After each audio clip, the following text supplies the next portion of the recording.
जय Hind defence lovers. आज की टॉप हेडलाइंस कुछ इस प्रकार है। तेजस मार्क 2 के पायलट्स को ट्रेन करने के लिए स्मार्ट सिमुलेटर। पाकिस्तान के F-16 फाइटर्स होंगे ग्राउंडेड। पाकिस्तान के रहीम यार खान बेस पर बड़ा गड्ढा बनाने वाला भारत का स्वदेशी 100 बम होगा अब और भी एडवांस। इंडियन आर्मी के स्नाइपर राइफल्स में इस्तेमाल हो रहे हैं भारत के स्वदेशी सप्रेसर्स। और एज ग्रुप अपने हंटर लॉयटरिंग म्यूनिशंस को भारत में बनाने की कर रही है योजना।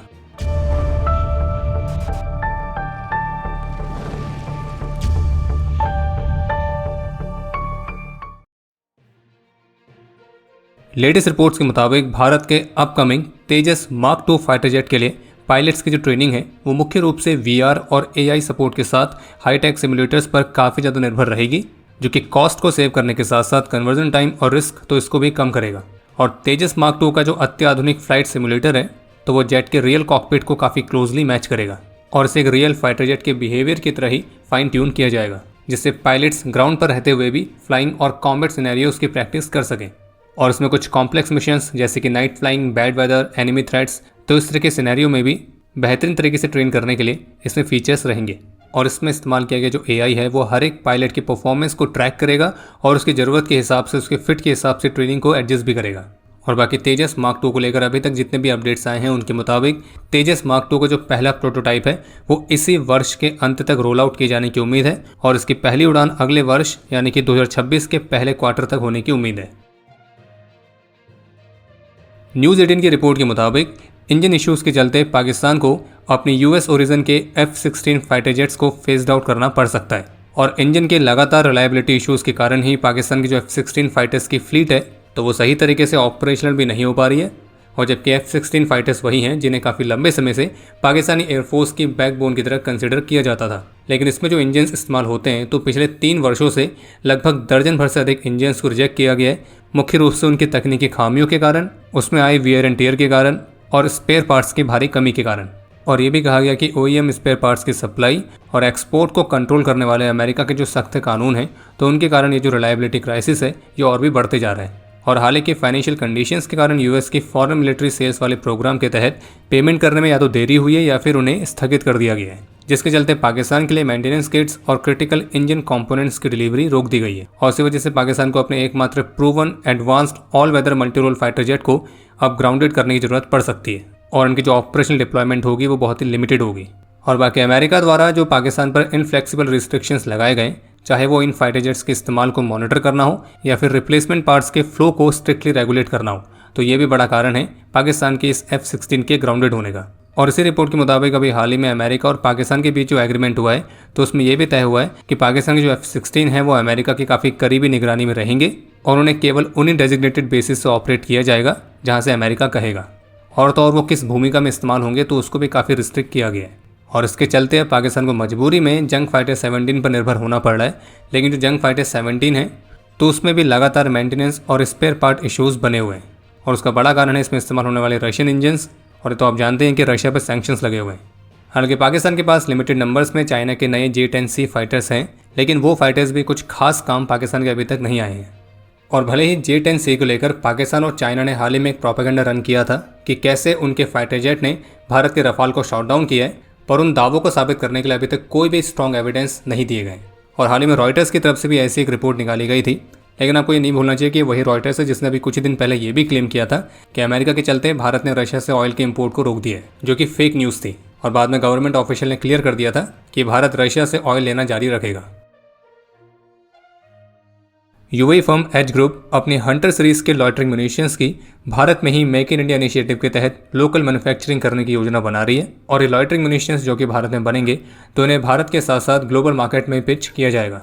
और इसमें अलग अलग तरह के लॉयटरिंग म्यूनिशंस आते हैं, जैसे कि हंटर 10 जो कि मल्टी रोल लॉयटरिंग म्यूनिशन है जिसकी रेंज 100 किलोमीटर्स तक है, हंटर N जिसे मुख्य रूप से नेवल ऑपरेशंस के लिए बनाया गया है, और हंटर 2S जो कि ऑटोनॉमस लॉयटरिंग म्यूनिशन है जो 2 किलोग्राम तक के पेलोड को कैरी कर सकता है और उसका एंड्योरेंस टाइम 45 मिनट्स का है। और जबकि इसकी एरियल स्ट्राइक कैपेबिलिटीज 50 किलोमीटर्स तक है और ये ऑटोनॉमसली अपने इंटेंडेड टारगेट एरिया पर पहुंच के वहां पर लॉयटर करके अपने टारगेट को सर्च करके उस पर प्रिसाइज स्ट्राइक्स भी कर सकता है। इसके अलावा एक अपडेट यह है कि बेंगलुरु बेस्ड भारत की small fire arms firm SSS defence Bharat की पहली प्राइवेट कंपनी बनी है जिसने इंडियन आर्मी द्वारा इस्तेमाल किए जाने वाली साको TRG स्नाइपर राइफल्स के लिए स्वदेशी तौर पर बनाए गए सप्रेसर्स को सप्लाई किए है। TV9 की रिपोर्ट के मुताबिक 10 मई की रात को भारत ने जो पाकिस्तान के रहीम यार खान बेस पर अटैक किया था, तो उसमें डीआरडीओ द्वारा बनाए गए 100 बॉम्ब का इस्तेमाल किया गया था। और रहीम यार खान एयरबेस से जो एक बड़े से गड्ढे की वीडियो सामने आई थी, तो वो डीआरडीओ के इसी स्मार्ट बॉम्ब का कमाल है। और पाकिस्तान का जो रहीम यार खान एयरबेस है वो अभी भी ऑपरेशन सिंदूर की स्ट्राइक से पूरी तरह से उबर नहीं पाया है। और TV9 की ही रिपोर्ट के मुताबिक डीआरडीओ अब अपने 100 बॉम्ब को एक सुपर स्मार्ट मिसाइल में बदलने की तैयारी कर रही है, जिससे इस बॉम्ब को एक तरह की mini air launch cruise missile वाली कैपेबिलिटी मिलेगी। और इस अपग्रेड में नए टर्बोजेट इंजन को इंटीग्रेट करना शामिल है, जिससे इसकी जो मारक क्षमता है वो 100 किलोमीटर से 200 किलोमीटर तक बढ़ जाएगी। और साथ ही इस अपग्रेड में इसे एक एडवांस इलेक्ट्रो ऑप्टिकल सीकर भी मिलेगा। और इस अपग्रेडेड वेरिएंट को Su-30 MKI, तेजस मार्क 1, रफाल, तो इस तरह के फाइटर जेट से लॉन्च करने के हिसाब से डिज़ाइन किया जा रहा है। और बाकी आगे बढ़ने से पहले आपको सूचित कर दें कि Squadron.in पर इंडिपेंडेंस डे सेल चल रही है, जिसमें आप भारत कूपन कोड का इस्तेमाल करके स्पेशल डिस्काउंट प्राप्त कर सकते हैं। तो अगर आप चैनल पर पहली बार आए हैं तो Squadron.in को विजिट करना ना भूलें, लिंक डिस्क्रिप्शन में दिया गया है। चाइना और रशिया ने सी ऑफ जापान में जॉइंट नेवल ड्रिल्स को शुरू किया है, जिसका उद्देश्य है दोनों देशों के पार्टनरशिप को मजबूत करना और साथ ही US लेड ग्लोबल ऑर्डर को काउंटर बैलेंस करना। इसके अलावा एक अपडेट यह है कि स्लोवेनिया पहली यूरोपियन यूनियन कंट्री बनी है जिसने गाजा में चल रहे कॉन्फ्लिक्ट के चलते इसराइल के साथ वेपन्स ट्रेड को कम्प्लीटली बैन किया है। इसमें इसराइल से और इसराइल के लिए वेपन्स के इंपोर्ट, एक्सपोर्ट, ट्रांजिट, इन सभी को बैन किया गया है। बाकी अब समय है आज के इतिहास का। आज के दिन 2017 में जम्मू कश्मीर के शोपियां में अपने अदम्य साहस और वीरता का परिचय देते हुए मेजर कमलेश पांडे और सिपाही तंजीन चुल्टिम वीरगति को प्राप्त हुए थे। आज के दिन 2021 में रुद्र हेलीकॉप्टर क्रैश में लेफ्टिनेंट कर्नल अभित सिंह बाथ और कैप्टन जयंत जोशी वीरगति को प्राप्त हुए थे। आज के दिन 2013 में जम्मू कश्मीर के कुपवाड़ा में अपने अदम्य साहस और वीरता का परिचय देते हुए राइफलमैन रन बहादुर गुरुंग वीरगति को प्राप्त हुए थे और इन्हें मरणोपरांत शौर्य चक्र से सम्मानित किया गया। आज के दिन 2018 में जम्मू कश्मीर के सोपोर में अपने अदम्य साहस और वीरता का परिचय देते हुए सोवर विजय कुमार ने अपना सर्वोच्च बलिदान दिया था और इन्हें मरणोपरांत कीर्ति चक्र से सम्मानित किया गया। और आपके लिए आज का प्रश्न है कि वर्तमान समय में इंडियन नेवी के पास MiG-29K फाइटर्स की कितनी स्क्वाड्रन्स हैं। और अब समय है आज के टॉप 3 कमेंट्स का, जो ये रहे आपकी स्क्रीन पर।